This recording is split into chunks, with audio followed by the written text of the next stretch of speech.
Hello viewers, in this video I will show you how to install iPhone Data Management tool and brief overview of this tool.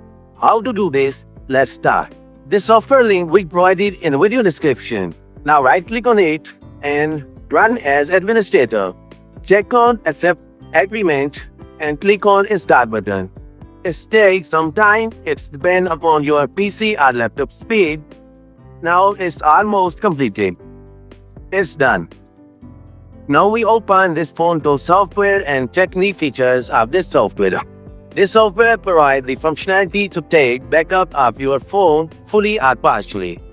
And you can transfer your phone data phone to phone or phone to PC. And you can take the backup of your WhatsApp application and you can transfer the data of your WhatsApp application. More functionality that this software provided. You can check the toolbox. This software provides the functionality to delete the duplicate photos and you can convert your photo to any other format.